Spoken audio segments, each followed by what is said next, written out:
வணக்கம். All India radio Chennai.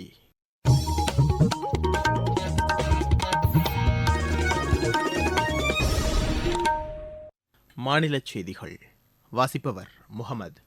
தலைப்புச் செய்திகள்: 2036ஆம் ஆண்டு ஒலிம்பிக் போட்டியை நடத்துவதற்கான ஏலத்தில் இந்தியா பங்கேற்கும் என்று மத்திய விளையாட்டுத்துறை அமைச்சர் திரு அனுராக் தாக்கூர் கூறியுள்ளார்.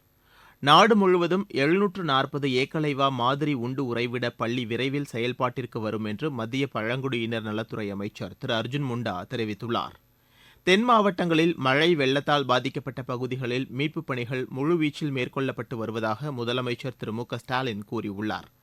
தமிழக அரசு செயல்படுத்தி வரும் பல்வேறு திட்டங்களால் மாணவர்களின் கல்வித்தரம் உயர்ந்துள்ளதாக உயர்கல்வித்துறை அமைச்சர் திரு ராஜ கண்ணப்பன் தெரிவித்துள்ளார்.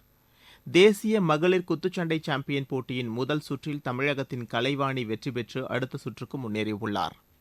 இனி விரிவான செய்திகள். 2036ஆம் ஆண்டு ஒலிம்பிக் போட்டியை நடத்துவதற்கான ஏலத்தில் இந்தியா பங்கேற்கும் என்று மத்திய விளையாட்டுத்துறை அமைச்சர் திரு அனுராக் தாக்கூர் கூறியுள்ளார். தமிழகத்தில் நடைபெறவுள்ள கேலோ இந்தியா இளையோர் விளையாட்டுப் போட்டிக்கான வீரமங்கை வேலு நாச்சியார் இலச்சினையை சென்னையில் நேற்று வெளியிட்டு அவர் பேசினார். சென்னை, திருச்சி, மதுரை, கோயம்புத்தூரில் இப்போட்டிகள் அடுத்த மாதம் 19ஆம் தேதி தொடங்கி 31ஆம் தேதி வரை நடைபெற உள்ளதாக அவர் தெரிவித்தார்.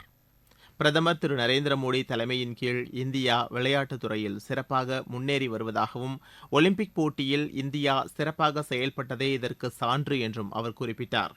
ஆசிய விளையாட்டுப் போட்டி, பாரா ஆசிய விளையாட்டுப் போட்டி போன்ற சர்வதேச போட்டிகளில் முன்னெப்போதும் இல்லாத அளவிற்கு இந்தியா 100க்கும் மேற்பட்ட பதக்கங்களை வென்றதையும் அவர் சுட்டிக்காட்டினார். 2047ஆம் ஆண்டில் இந்தியா வளர்ச்சியடைந்த நாடாக இருக்கும் தருவாயில் விளையாட்டிலும் முதன்மையான இடத்தில் இருக்கும் என்றும் அமைச்சர் நம்பிக்கை தெரிவித்தார். இந்த நிகழ்ச்சியில் மாநில விளையாட்டுத்துறை அமைச்சர் திரு உதயநிதி ஸ்டாலின் மற்றும் மாநிலத்தின் முன்னணி விளையாட்டு வீராங்கனைகள் பங்கேற்றனர். பழங்குடியின குழந்தைகளின் முன்னேற்றத்திற்காக நாடு முழுவதும் 740 ஏகலைவா மாதிரி உண்டு உறைவிட பள்ளி விரைவில் செயல்பாட்டிற்கு வரும் என்று மத்திய பழங்குடியினர் நலத்துறை அமைச்சர் திரு அர்ஜுன் முண்டா தெரிவித்துள்ளார். மேற்குவங்க மாநிலம் ஜர்கிராம் என்ற இடத்தில் நேற்று நடைபெற்ற நிகழ்ச்சி ஒன்றில் கலந்து கொண்ட பின்னர் செய்தியாளர்களிடம் பேசிய அவர், இந்த பள்ளிகளில் 6 முதல் 12ஆம் வகுப்பு வரை இலவச கல்வி வழங்கப்படும் என்று கூறினார். இந்த பள்ளிகளில் பணிபுரிய 10,000 ஆசிரியர்கள் விரைவில் தேர்வு செய்யப்பட உள்ளதாகவும் இதற்கான அறிவிப்பு விரைவில் வெளியிடப்படும் என்றும் அவர் தெரிவித்தார். தற்போது நாடு முழுவதும் 200 ஏகலைவா மாதிரி பள்ளிகள் செயல்பட்டு வருவதாகவும் அமைச்சர் கூறினார்.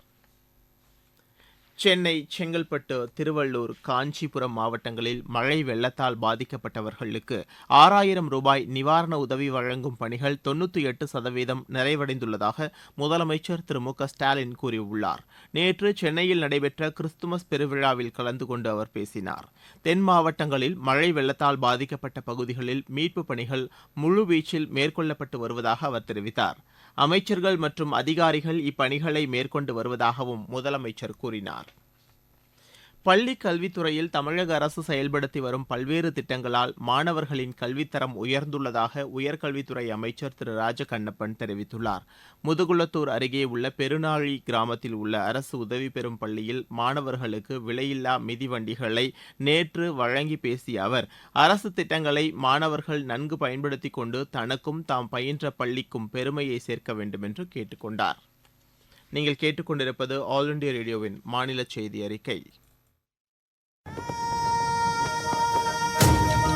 यही समय है, सही समय. இதுதான் வேளை, சரியான வேளை. ஒவ்வொரு தேசத்தின் வளர்ச்சி பயணத்தின் போதும் தேசம் முன்வந்து புதிய உறுதிப்பாடுகளோடு முன்னேற்ற பாதையிலே பயணிக்கக்கூடிய அற்புதமான ஒரு வேளையும் பிறக்கும். புதிய பாரதத்தின் துவக்கத்தின் இது அமுத காலம். இதுவே கோடானு கோடி நாட்டு மக்களுடைய உறுதிப்பாடாகும். அமுத காலம் 25 ஆண்டுகளுக்கு ஆனது. ஆனால் நாம் நம்முடைய லட்சியங்களை அடைவதற்காக இப்போதிலிருந்தே முனைப்புடன் செயல்பட வேண்டும். भारत को गढ़ने का यही समय है.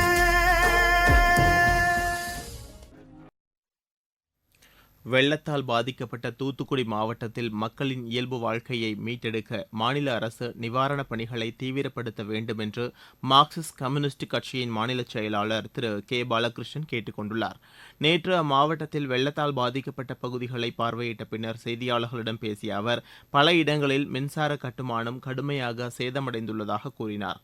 பொதுமக்கள் தங்களது வீடுகளுக்கு விரைந்து செல்ல பணிகளை அரசு நிர்வாகம் தீவிரப்படுத்த வேண்டும் என்றும் திரு பாலகிருஷ்ணன் வலியுறுத்தியுள்ளார். வைகுண்ட ஏகாதசியை முன்னிட்டு வைணவ திருத்தலங்களில் சொர்க்கவாசல் திறப்பு நிகழ்ச்சி இன்று அதிகாலை வெகு விமரிசையாக நடைபெற்றது. பூலோக வைகுண்டம் என்று அழைக்கப்படும் திருச்சி ஸ்ரீரங்கம் அருள்மிகு ரங்கநாதர் ஆலயத்தில் நடைபெற்ற சொர்க்கவாசல் திறப்பு நிகழ்ச்சியில் ஆயிரக்கணக்கான பக்தர்கள் கலந்து கொண்டனர். தமிழகம் மட்டுமல்லாமல் வெளி மாநிலங்களிலிருந்தும் ஆயிரக்கணக்கானோர் நீண்ட வரிசையில் நின்று பெருமாளை வழிபட்டனர். இதேபோன்று திருவல்லிக்கேணி பார்த்தசாரதி கோவிலிலும் திருவாரூர் ராஜகோபால சுவாமி கோவிலிலும் மாநிலத்தின் பிற பகுதிகளில் உள்ள வைணவ திருத்தலங்களிலும் நடைபெற்ற சொர்க்கவாசல் திறப்பு நிகழ்ச்சியில் ஏராளமானோர் கலந்து கொண்டனர். தென்மேற்கு வங்கக்கடல் பகுதியில் நிலவும் வளிமண்டல கீழடுக்கு சுழற்சி காரணமாக தமிழகத்தின் ஓரிரு இடங்களிலும் புதுச்சேரி மற்றும் காரைக்கால் பகுதிகளில் ஒரு சில இடங்களிலும் லேசானது முதல் மிதமான மழை பெய்யக்கூடும் என்று சென்னை வானிலை ஆய்வு மையம் தெரிவித்துள்ளது. சென்னையை பொறுத்தவரை வானம் ஓரளவு மேகமூட்டத்துடன் காணப்படும் என்றும் அந்த மையம் தெரிவித்துள்ளது. நாடு முழுவதும் மேற்கொள்ளப்பட்டு வரும் நமது லட்சியம் வளர்ச்சியடைந்த பாரதம் யாத்திரை பொதுமக்களிடையே பெரும் வரவேற்பை பெற்று வருகிறது. மத்திய அரசின் திட்டங்கள் குறித்து விழிப்புணர்வு ஏற்படுத்துவதோடு விடுபட்டவர்களுக்கு திட்டத்தின் பயன் கிடைப்பதை உறுதி செய்யும் நோக்கில் இந்த யாத்திரை நடத்தப்பட்டு வருவதாக நாகை திருவாரூர் மாவட்டத்திற்கான ரப்பர் வாரியத்தின் நிர்வாக இயக்குநர் திரு வசந்தகேசன் தெரிவித்தார். இப்போ நமது லட்சியம் வளர்ச்சியடைந்த பாரதம் இந்த யாத்திரை மத்திய அரசாங்கம் நாடு ஃபுல்லா எடுத்துட்டு போறாங்க. இதனுடைய நோக்கம் என்னன்னா, வேற வேற அமைச்சரவையில இருந்து பல்வேறு திட்டங்கள் இருக்கு. அந்த பல்வேறு திட்டங்கள் என்னென்ன, எப்படி அதனுடைய பலனை அடையிறது அப்படிங்கிறது சாதாரண பொதுமக்களுக்கு தெரியறது இல்ல. சோ அதனால பல்வேறு துறைகள் களத்துல இயங்கிக்கிட்டு இருக்கிற துறைகள் ஒன்னா இதை ஒரு விழிப்புணர்வு கொடுக்குறோம். உதாரணத்துக்கு இப்ப இங்க திருவாரூர் மாவட்டத்துல வேளாண் அறிவியல் நிலையம் KVK கிருஷி விஞ்ஞான் கேந்திரா லீடு எடுத்து பண்றாங்க. அவங்க கூட பேங்க்ஸ் இருக்காங்க, நபார்டு இருக்கிறாங்க, ஆயில் கம்பெனிஸ் இருக்கிறாங்க, ஃபுட் கார்பரேஷன் ஆஃப் இந்தியா இருக்கிறாங்க, போஸ்டல் இருக்கிறாங்க. இந்த மாதிரி பல்வேறு டிபார்ட்மெண்ட்ஸ் ஒன்னா அவங்கவுங்க துறையில என்னென்ன திட்டங்கள் இருக்கு மக்களுக்கு, அந்த திட்டங்களை அவங்களுக்கு எப்படி அடையிறது அப்படின்னு சொல்லிட்டு ஒரு விளக்குற ஒரு தளமா ஒரு களமா இந்த யாத்திரை செயல்படும். இருவரிச் செய்திகள். லெபனானில் ஹெஸ்புல்லா ராணுவ இலக்குகளை குறிவைத்து இஸ்ரேல் விமானப்படையினர் நேற்று தாக்குதல் நடத்தினர். கராச்சி கண்டோன்மெண்ட் ரயில் நிலையத்தில் கேட்பாரற்று கிடந்த 2 வெடிகுண்டுகளை காவல்துறையினர் கண்டுபிடித்து செயலிழக்கச் செய்தனர். 303 இந்திய வம்சாவளியினருடன் துபாயிலிருந்து நிகர்குவா நோக்கி சென்ற விமானத்தை பிரான்ஸ் கட்டாயமாக தரையிறக்கி விசாரணை நடத்தி வருகிறது. வரும் ஜனவரி மாதம் 26ஆம் தேதி நடைபெறவுள்ள 75வது குடியரசு தின விழா கொண்டாட்டங்களில் தலைமை விருந்தினராக பிரான்ஸ் அதிபர் திரு இமானுவேல் மேக்ரோன் கலந்து கொள்வார் என்று அறிவிக்கப்பட்டுள்ளது. கள்ளக்குறிச்சியில் மகளிர் சுய உதவி குழுக்களின் உற்பத்திப் பொருட்கள் கண்காட்சியை மாவட்ட ஆட்சியர் திரு ஷவன்குமார் நேற்று தொடங்கி வைத்தார். திருவள்ளூர் மாவட்ட ஆட்சியர் அலுவலகத்தில் நேற்று நடைபெற்ற நிகழ்ச்சியில் ஆதி திராவிடர் வீட்டு வசதி மற்றும் மேம்பாட்டுக் கழகத்தின் சார்பில் தூய்மை பணியாளர்களுக்கு நலத்திட்ட உதவிகளை மாவட்ட ஆட்சியர் திரு பிரபுசங்கர் வழங்கினார். ராணிப்பேட்டை மாவட்டத்தில் மிக்ஜாம் புயலால் பயிர்களுக்கு ஏற்பட்ட சேதங்களை கணக்கீடு செய்த பின்னர் உரிய இழப்பீடு வழங்கப்படும் என்று மாவட்ட ஆட்சியர் திருமதி வளர்மதி தெரிவித்துள்ளார். கிறிஸ்துமஸ் தினத்தன்று சென்னையில் புறநகர் ரயில் சேவை ஞாயிற்றுக்கிழமை அட்டவணைப்படி இயக்கப்படும் என்று ரயில்வே அறிவித்துள்ளது. விளையாட்டுச் செய்திகள். தேசிய மகளிர் குத்துச்சண்டை சாம்பியன் போட்டியின் முதல் சுற்றில் தமிழகத்தின் கலைவாணி வெற்றி பெற்று அடுத்த சுற்றுக்கு முன்னேறியுள்ளார். கிரேட்டர் நொய்டாவில் நடைபெற்று வரும் இப்போட்டியில் நேற்று 48 கிலோ எடைப்பிரிவில் அவர் கேரளாவின் மிலோனோவை வென்றார். அடுத்த சுற்றில் கலைவாணி ஹரியானாவின் கீதிகாவை எதிர்கொள்கிறார்.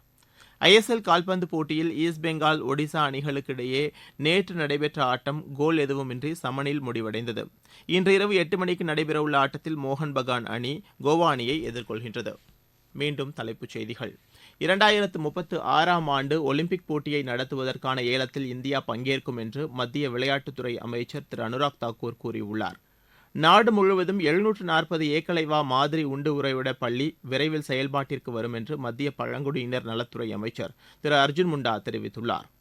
தென் மாவட்டங்களில் மழை வெள்ளத்தால் பாதிக்கப்பட்ட பகுதிகளில் மீட்புப் பணிகள் முழுவீச்சில் மேற்கொள்ளப்பட்டு வருவதாக முதலமைச்சர் திரு மு.க. ஸ்டாலின் கூறியுள்ளார். தமிழக அரசு செயல்படுத்தி வரும் பல்வேறு திட்டங்களால் மாணவர்களின் கல்வித்தரம் உயர்ந்துள்ளதாக உயர்கல்வித்துறை அமைச்சர் திரு ராஜகண்ணப்பன் தெரிவித்துள்ளார். தேசிய மகளிர் குத்துச்சண்டை சாம்பியன் போட்டியின் முதல் சுற்றில் தமிழகத்தின் கலைவாணி வெற்றி பெற்று அடுத்த சுற்றுக்கு முன்னேறியுள்ளார். இத்துடன் செய்தி அறிக்கை நிறைவு பெற்றது.